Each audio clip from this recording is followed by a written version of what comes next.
ورحمۃ اللہ وبرکاتہ نحمده ونصلی علی رسولہ الکریم اما بعد فاعوذ باللہ من الشیطان الرجیم بسم اللہ الرحمن الرحیم ان اللہ وملائکتہ یصلون علی النبی یا ایہا الذین آمنوا صلوا علیہ وسلموا تسلیما اللہم صلی علی سیدنا و مولانا محمد معدن الجود والکرم وآلہ الکرام واصحابہ العظام وابنہ الکریم وبارک وسلم۔ سورہ بقرہ کی آیت نمبر 32، آیت نمبر 32۔ اللہ رب العزت ارشاد فرماتا ہے سبحانک قالوا سبحانک لا علم لنا الا ما علمتنا انک انت العلیم الحکیم۔ کنز الایمان میں حضور اعلیٰ حضرت الشاہ امام احمد رضا خاں فاضل بریلوی علیہ الرحمۃ والرضوان نے اس کا ترجمہ اس طریقے سے کیا ہے، فرماتے ہیں بولے پاکی ہے تجھے، یعنی فرشتوں نے عرض کی اللہ کی بارگاہ میں اے اللہ تیری ذات پاک ہے، ہمیں کچھ علم نہیں مگر جتنا تو نے ہمیں سکھایا، یعنی اے اللہ ہم کچھ نہیں جانتے بس اتنا ہی جانتے ہیں جتنا تو نے ہمیں سکھایا، بے شک تو ہی علم و حکمت والا ہے، انکا انت العلیم الحکیم، تو ہی علم و حکمت والا ہے۔ یہ اس کا پس منظر میں نے اس سے پہلے بھی بتایا تھا کہ اللہ رب العزت نے حضرت آدم کو تمام چیزوں کا علم عطا فرمایا، تمام چیزوں کی حقیقتیں بتائی، تمام چیزوں کے جو نام وغیرہ تھے وہ ساری چیزیں بتائی۔ اب فرشتوں نے اللہ کی بارگاہ میں عرض کی اے اللہ جو ہم عرض کر رہے تھے کہ تو اپنا خلیفہ بنائے گا، کہ اس میں کچھ لوگ انسانوں میں ایسے ہوں گے جو زمین میں فساد مچائیں گے، خون ریزی وغیرہ کریں گے۔ اللہ رب العزت نے حضرت آدم کو پیدا فرمایا اور حضرت آدم کو تمام علوم عطا فرما کر کے فرشتوں کے اوپر جو حضرت آدم کی افضلیت تھی، برتری تھی، فوقیت تھی، اس کو اللہ رب العزت نے بتایا۔ اب فرشتوں نے عاجزی کی، انکساری کی، تواضع کی اور عرض کی اے اللہ ہمیں کچھ نہیں پتہ، بس تو جو بتاتا ہے اسے ہم جانتے، ہم اپنی ذات کے ذریعے کوئی چیز سیکھ لیں، تیرے بتائے بغیر ایسا ہرگز نہیں ہو سکتا۔ مفسرین کرام فرماتے ہیں کہ اس آیت کریمہ میں ہمیں یہ سبق ملتا ہے، یہ تعلیم ملتی ہے، یہ ذہن ملتا ہے کہ ہم اگر اللہ کی بارگاہ میں کچھ عرض کر رہے ہیں تو پہلے اللہ کی پاکی بیان کریں، اللہ کی تسبیح بیان کریں، جیسا کہ حضرت موسیٰ نے اللہ کی بارگاہ میں عرض کیا تھا سبحانک تبت الیک، اے اللہ تو پاک ہے، میں تیری بارگاہ میں رجوع کرتا ہوں، میں تیری بارگاہ میں استغفار کرتا ہوں۔ حضرت سیدنا یونس علی نبینا علیہ الصلاۃ والتسلیم کے تعلق سے آپ نے سنا ہوگا، وہ دعا آپ کو یاد بھی ہے جسے ہم آیت کریمہ کہتے ہیں سبحانک لا الہ الا انت سبحانک انی کنت من الظالمین، لا الہ الا انت سبحانک انی کنت من الظالمین۔ حضرت یونس نے بھی اللہ کی بارگاہ میں پہلے تسبیح بیان کی، پھر اپنی ذات کے لیے دعا کی۔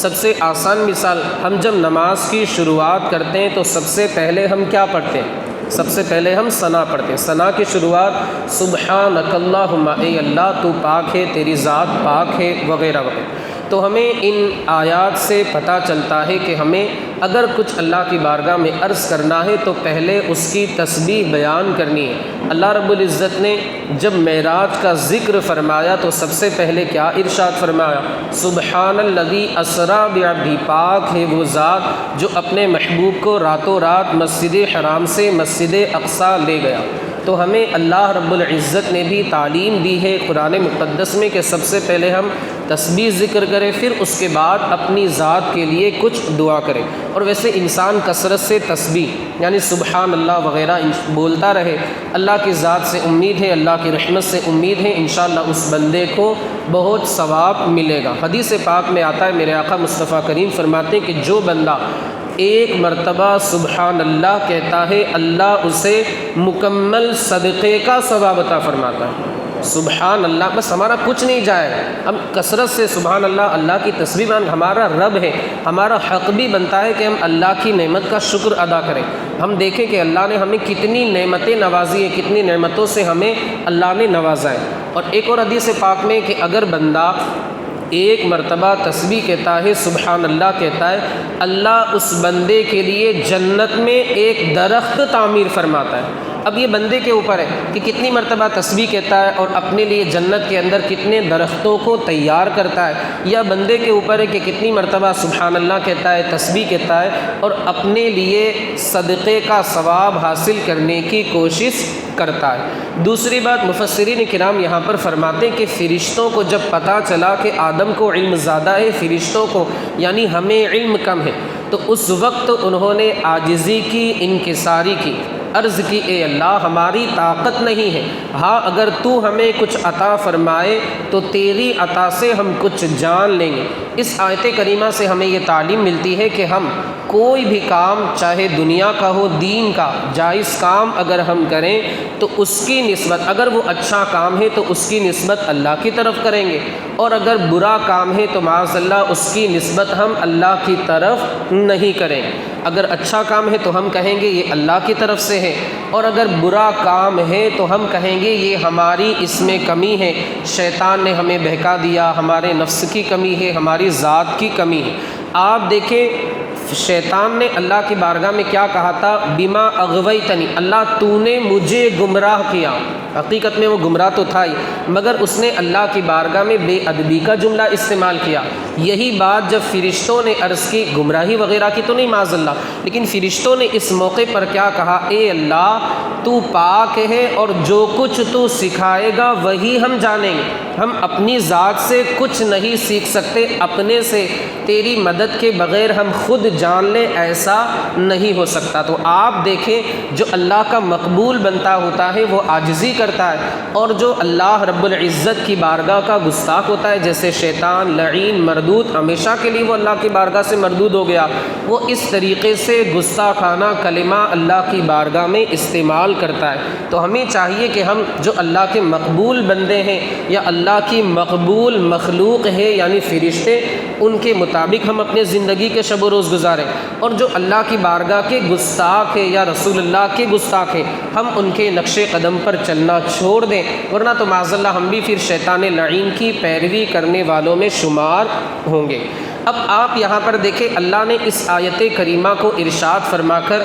فرشتوں کو یہ بتا دیا کہ اے فرشتوں تمہارا علم آدم سے زیادہ نہیں ہے۔ صاف لفظوں میں آپ حضرات نے سنا ہوگا، پڑھا ہوگا، اللہ نے اس آیت کریمہ کو نازل فرما کر یہ بتا دیا، اے لوگو یعنی اے فرشتوں تمہارا علم آدم سے زیادہ نہیں۔ جب فرشتوں کا علم آدم سے زیادہ نہیں ہو سکتا تو فرشتوں کا علم محمد الرسول اللہ سے بھی زیادہ نہیں ہو سکتا۔ کیوں؟ کیونکہ حضرت آدم کا علم حضور صلی اللہ علیہ وآلہ وسلم کے علم کے مقابلے میں کم ہے، رسول اللہ کا علم زیادہ ہے۔ میری بات آپ سمجھ رہے ہوں گے کہ اللہ نے فرمایا اے فرشتوں تمہارا علم آدم سے زیادہ نہیں۔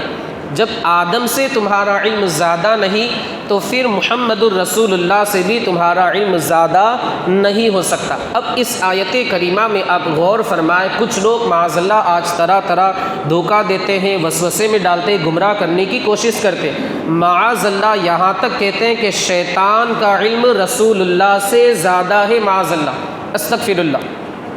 اس طریقے سے وہ لوگ گمراہ کرنے کی کوشش کرتے ہیں، اور باقاعدہ ان لوگوں نے اپنے لوگ بھی تیار کر دیے۔ اس آیت کریمہ کی تفسیر میں مفسرین کرام فرماتے جو یہ کہتا ہے کہ شیطان کا علم رسول اللہ سے زیادہ ہے وہ اس آیت کا منکر ہے، اس آیت کا انکار کرنے والا ہے، اور جو بندہ کسی بھی آیت کا انکار کرے دائرہ اسلام سے خارج ہو جائے گا، کافر ہو جائے گا۔ کیوں؟ کیونکہ وہ شیطان جو ہے اللہ رب العزت نے اپنے نبی کو اتنا علم عطا فرمایا، اتنا علم عطا فرمایا کہ شیطان لعین کا رسول اللہ سے مقابلہ کیا ہی نہیں جا سکتا۔ حضرت آدم سے جب مقابلہ نہیں ہو سکتا تو پھر رسول اللہ صلی اللہ علیہ وآلہ وسلم سے شیطان لعین کا علم کا مقابلہ نہیں ہو سکتا۔ دوسری بات کہ یہاں پر اس آیت کریمہ سے یہ بھی پتہ چلا، مفسرین کرام فرماتے کہ اگر کسی عالم سے کوئی مسئلہ پوچھا جائے تو اگر معلوم ہو تو بتا دے کتاب دیکھ کر کے، یا ان کے ذہن میں مسئلہ ہو تو بتا دے، اگر پتہ نہ ہو تو خاموش رہ جائے، یا یہ کہے کہ میں کتاب دیکھ کر کے یا اپنے سے بڑے سے رجوع کر کے پوچھ کر کے بتاؤں۔ آپ حضرات سے گزارش ہے کہ تھوڑی آواز کو کم کر لیں، مسجد اللہ کا گھر ہے، اس کا ادب کرے، احترام کرے۔ کیوں؟ کیونکہ اگر وہ یہ کہے گا میں کتاب دیکھ کر کے بتاؤں گا تو اس میں اس کی عزت میں اضافہ ہوگا، لیکن اگر وہ اپنے اندازے سے ایک اٹکل پچو قیاس کر کے اندازے سے مسئلہ بتا دے گا، ہو سکتا ہے وہ مسئلہ غلط ہو، بعد میں اس بندے کی ذلت و رسوائی ہوگی۔ ایک حکایت بیان کی جاتی ہے کہ ایک عالم صاحب منبر رسول پر بیٹھے ہوئے، کسی نے آ کر کے ایک مسئلہ پوچھا، وہ عالم صاحب نے کہا لا ادری، مجھے یہ مسئلہ نہیں پتہ۔ وہ جو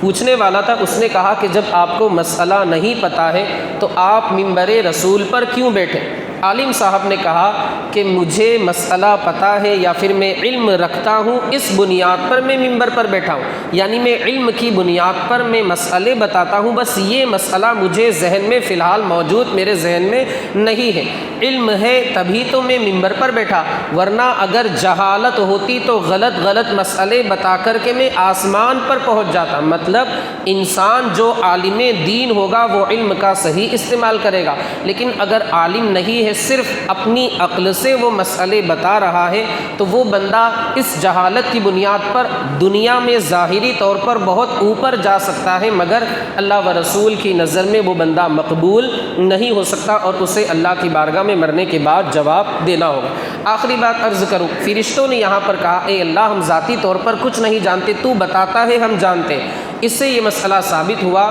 کہ کسی کا بھی علم جو ہوتا ہے وہ عطائی ہوتا ہے، اور اللہ رب العزت کا جو علم ہوتا ہے وہ ذاتی کا مطلب اللہ کو خود علم حاصل ہے، کسی نے سکھایا نہیں۔ باقی مخلوق میں جتنے لوگ ہیں تمام کا علم عطائی ہے، یعنی اللہ نے عطا فرمایا تو ہمیں علم حاصل ہوا۔ اب اگر معاذ اللہ کوئی یہ عقیدہ رکھتا ہے کہ ہم اپنی ذات سے جانتے ہیں اللہ کے بتائے بغیر، معاذ اللہ 100 بار معاذ اللہ، وہ بندہ دائرے اسلام سے خارج ہو جائے گا، وہ بندہ کافر ہو جائے۔ رسول اللہ کے علم غیب کے تعلق سے ہمارا یہی عقیدہ ہے کہ اللہ کا علم ذاتی ہے، مصطفیٰ کا علم عطائی ہے۔ اللہ نے اپنے نبی کو علوم غیبیہ پر مطلع فرمایا، اللہ نے اپنے نبی کو علم عطا فرمایا، رسول اللہ کے بتانے سے جاننے لگے، اور حال یہ ہوا وَعَلَّمَكَ مَا لَمْ تَكُنْ تَعْلَمْ، اے محبوب جو آپ نہیں جانتے تھے وہ تمام اللہ نے اپنے فضل سے آپ کو عطا فرما دیا۔ اب حال یہ ہوا سر عرش پر ہے تیری گزر، دل فرش پر ہے تیری نظر، ملکوت و ملک میں کوئی شے نہیں وہ جو تجھ پہ عیا نہیں۔ اور فرماتے میرے امام اور کوئی غیب کیا تم سے نہا ہو بھلا، جب نہ خدا ہی چھپا تم تے کروڑو درود۔ اس آیت کریمہ کی تفسیر میں مفسرین کرام یہ بھی فرماتے کہ اگر بندے کو کوئی چیز یاد نہ ہو اس آیت کریمہ کو کثرت سے پڑھے، سبحانک لا علم لنا الا ما علمتنا انک انت العلیم الحکیم۔ اور اسی طرح 16ویں پارے میں سورہ طٰہٰ میں ایک آیت ہے رب اشرح لی صدری ویسر لی امری واحلل عقدۃ من لسانی یفقہوا قولی۔ اب وہ بندہ چاہے دین کی کتاب پڑھ رہا ہو یا دنیاوی تعلیم حاصل کر رہا ہو، چونکہ شریعت دنیاوی تعلیم سے ہرگز نہیں روکتی۔ آپ ماشاءاللہ ڈاکٹر بنے، انجینئر بنے، پروفیسر بنے، ٹیچر بنے، اچھے سے اچھی ڈگری حاصل کرے، شریعت اسلام کبھی بھی دنیاوی تعلیم سے نہیں روکتا۔ بس آپ کے عقیدے میں خرابی نہیں آنی چاہیے، بس شریعت اس سے روکتی ہے کہ انسان دنیاوی تعلیم حاصل کر کے معاذ اللہ اس کے عقیدے میں خرابی آ گئی، یا دنیاوی تعلیم حاصل کر کے وہ اپنے ماں باپ کا ادب نہیں کرتا، تو یقیناً اسلام ایسی چیز سے ہرگز روکے گا۔ اب چاہے بندہ دین حاصل کر رہا ہو یا دنیا حاصل کر رہا ہو، یہ دعا انشاءاللہ العزیز پڑھ لے گا تو پھر انشاءاللہ وہ کتاب اس کے سینے میں محفوظ رہے گی، اور انشاءاللہ اس قرآن کی برکت سے وہ بندہ دینی تعلیم کے ذریعے بھی اپنے آپ کو ایک معاشرے کا اچھا انسان بنائے گا، اور دنیاوی تعلیم حاصل کر رہا ہے تو انشاءاللہ اس آیت کریمہ سے اپنے آپ کو انشاءاللہ سماج کا، معاشرے کا، سوسائٹی کا، محلے کا، علاقے کا، ایریے کا، سٹی کا، انشاءاللہ وہ بندہ اپنے آپ کو اچھا انسان بنائے گا۔ مولا عز و جل ہمیں آپ کو اور ساری دنیا کے خوش عقیدہ مسلمانوں کو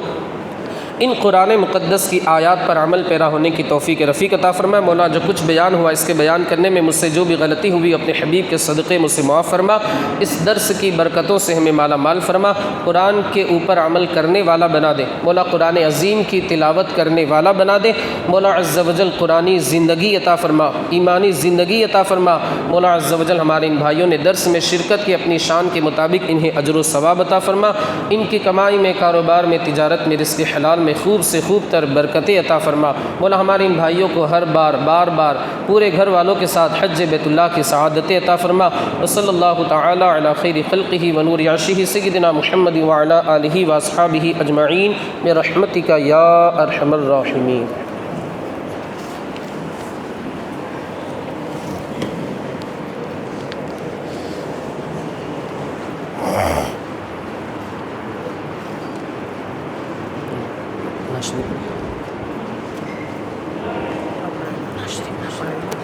ہاں